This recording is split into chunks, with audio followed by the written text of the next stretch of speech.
ஒரு சில விஷயங்கள் பாசிட்டிவாக இருக்கும், ஒரு சில விஷயம் நெகட்டிவ் இருக்கும். ரெண்டுமே நம்ம எடுத்துக்க வேண்டிய இடத்துல இருக்கிறோம். புரியுதா புரியலையான்னு தெரியல. ஜாதகங்கிறது வந்து ஒரு எச்சரிக்கை மணி மாதிரி. நீ எச்சரிக்கை இருக்கும்போது கவனமாக இருந்துக்க, அவ்வளோதான்.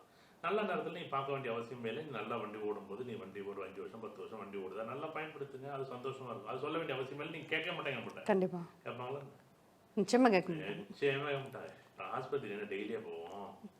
எதையோ உடம்பு சரியில்லைன்னா ஆஸ்பத்திரி போவோம். அது மாதிரி தான் ஏதோ சரியில்லை, அது சரியில்லை, இது சரியில்லைன்னா ஜோசியிட்ட போய் கேட்போம். இருக்கக்கூடிய உண்மைகளை சொன்னால் கஷ்டத்தை தான் செய்யும். ஆனால் சொல்லி தான் ஆகணும். சாதாரணத்தை சாதாரணமாக சொல்லலாம்.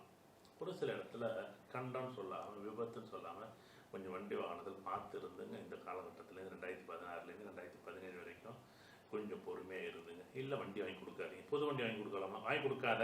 ஏன் வாங்கி கொடுக்குற? அப்படி சொல்லும் போதே சொல்றாங்க சார், அப்போ விபத்து ஏற்படாது இல்லைங்க, தைரியமா வாங்கி கொடுக்கலாம்ல. அதுதான் நம்மள வாயிலேருந்து வார்த்தைகளை கொடுங்கறதுக்காக எடுக்கிறதுக்காக நம்மளை வந்து கேட்பாங்க. நான் சொல்லிடுவேன், வண்டி சம்மந்தப்பட்டு வாங்கி கொடுத்தா பிரச்சனையான பிரச்சனை தான். நம்ம பைக்கில் பிரேக் கண்ட்ரோல் நம்மள்கிட்ட இருக்குங்க. ஏத்தாப்புல ஒரு வண்டி கண்ட்ரோல் நம்மகிட்ட இருக்கு கிடையாது.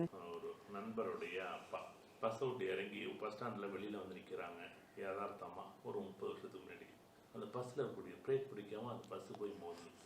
என்ன சொல்ல, நான் பைக்கில் போல, காரில் போல, நான் ஓரமாக நிற்கிறேன். நான் கூட நான் நடு ரோட்டில் நின்னாரு, கிராஸ் பண்ணாரு, அடி போட்டுச்சுன்னு சொல்லுவோம். பெரிய மனிதர், ஒரு புலமையில பெரிய ஆளு, ஒரு ஓரமாக நிற்கிறார். அந்த பஸ் வந்து வளைவில் திரும்பும் போது பிரேக் பிடிக்க பிரேக் டக்குன்னு பிடிக்க முடியாம அந்த ஓரத்தில் போய் அப்படியே தூக்கி எறிஞ்சு அவர் வந்து அந்த இடத்துல நடக்குது.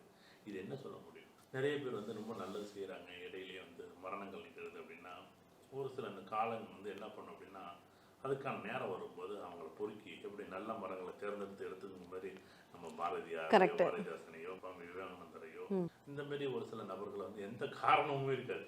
ரொம்ப நல்லவனா இருப்பார், ரொம்ப நல்லவராக இருப்பார். அது ஆச்சரியமாவோட எல்லாரும் பார்ப்பாங்க. அது வந்து இதை நீங்க கிளாஸ்ல கூட சொல்லியிருக்கீங்க, நேரான மரத்தை மட்டும்தான் முதல்ல வெட்டுவாங்க.